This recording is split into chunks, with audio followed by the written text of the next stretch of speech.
Hello student, welcome to biology tutorial. I am Bhumika Jasolia. Today I will teach reproduction in organism 12th science biology's first chapter. What is lifespan and what is reproduction? First of all, what is reproduction? Reproduction, it is the main characteristic of any living organism that we discussed at 11th standard. 11th standard में हमने देखा था कि reproduction है क्या। Reproduction तो main characteristic है किसी भी लिविंग ऑर्गेनिज्म की। तो अभी हम देखते हैं कि रिप्रोडक्शन में होता क्या है। Reproduction is biological process in which an organ gives rise to young ones similar to itself. Means इसमें होता क्या है कि कोई भी लिविंग ऑर्गेनिज्म अपने ही ही प्रोजेनी प्रोड्यूस करने में कैपेबल है, उसको हम बोलते हैं रिप्रोडक्शन। और अभी रिप्रोडक्शन कितने टाइप है रिप्रोडक्शन के, तो दो टाइप है, एसेक्सुअल एंड सेक्सुअल। वो हम बाद में देखेंगे। पहला हमारा छोटा सा टॉपिक है लाइफ स्पैन, उसे हम कंप्लीट कर लेते हैं। तो first of all life span. What is life span? The lifespan is the time period from the birth to the natural death। तो क्या होता है, बर्थ से लेके नेचुरली डेथ हो जाती है, तो उस टाइम पीरियड, उस in between this time period को हम बोलते हैं लाइफ स्पैन। ओके, हाँ, नेचुरल डेथ। मैडम आप ऐसा बोल रहे हैं कि नेचुरल डेथ तो किसी ने सुसाइड कर लिया तो नहीं, वो लाइफ स्पैन नहीं होता। वो तो लाइफ स्पैन, उन्होंने अपना लाइफ स्पैन शॉर्ट कर लिया है। भगवान ने जिसे जितना ही लाइफ स्पैन दिया है उतना लाइफ स्पैन उसका नेचुरली होता है। तो इसीलिए हम ये डेफिनेशन में यूज़ करते हैं कि till time period which is between the birth to the natural death, its called as a life span. Okay, तो इसमें डेफिनेशन ये दी गई है कि the time of birth to common death of a living being is called life transverse or the life span। देखिए student, no one is immortal, no any living organism which has no any immortal time। immortal time means क्या होता है कि अमरत्व। कोई भी सजीव अमर है ही नहीं, except the single cell organism और द यूनिसेल्युलर लिविंग बींग्स।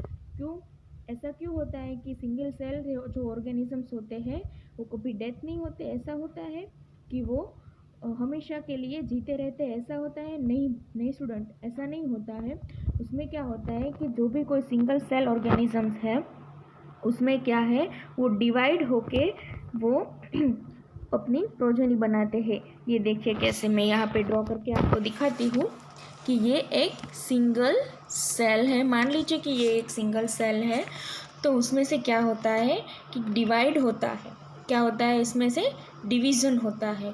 हमने 11th स्टैंडर्ड में देख लिया है कि ये डिवीज़न क्या होता है, इक्वली डिवीज़न होता है। अगर ये 2n है तो इसमें से वो क्या होता है, पहले उसमें से माइटोसिस होती है, और माइटोसिस होने के बाद हमें जो मिलता है वो दो सिंगल सेल इंडिविजुअली एक लिविंग ऑर्गेनिज्म कहलाता है। ठीक है, तो ये क्या हुआ, एक ऑर्गेनिज्म था, एक सेल था, उसमें से दो ऑर्गेनिज्म, और हम कह सकते हैं कि दो सेल बन गए। तो ये देखिए, इसका तो क्या हुआ है, डेथ भी नहीं हुआ है और ये लिविंग भी नहीं रह पाया है, लेकिन क्या हुआ है, इसका अपनी दो प्रोजेनी में कन्वर्जेशन हो गया है। तो क्या कह सकते हैं हम कि except single cell organisms each and every living organisms are immortal, not a immortal. Okay, तो कोई भी लिविंग बींग्स अमर नहीं है, इसका मतलब ये होता है। देखिए इसमें भी लिखा है, no individual lives everlasting with the exception of the unicellular living beings as they proceed its life transfers in descendants by fission। Okay, the coherence of life on the earth is accomplished by the procedure of reproduction। The accompanying table demonstrated the life ranges of a couple of living creatures. इसमें क्या है, थोड़े से यहाँ पे animals और plants दिए गए हैं, कुछ प्लांट और एनिमल है, उसमें से क्या है उसका लाइफ स्पान हमें बताया गया है.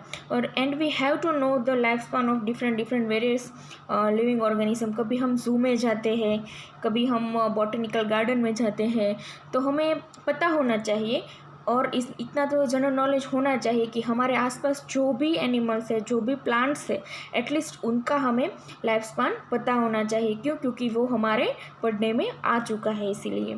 तो ये देखिए स्टूडेंट, इसमें दिया गया है कि एलिफेंट का कितना है, रोज़ प्लांट का कितना है, डॉग का कितना है, बटरफ्लाई का कितना है. तो आप देख सकते हैं कि डिफरेंट लाइफ स्पान है डिफरेंट एनिमल के. लाइफ स्पान कभी किसी एनिमल के साइज़ पर डिपेंड नहीं होता है, किसी भी एनिमल के साइज़ पर डिपेंड नहीं होता है. अभी हम देख सकते हैं कि एक बनियन ट्री है. ये देखिए स्टूडेंट्स, ये है एक बनियन ट्री. मैं आपको मार्क करके दिखाती हूँ. ये बनियन ट्री है, इसका लाइफ स्पान है 200 ईयर्स. कितना है? 200 ईयर्स.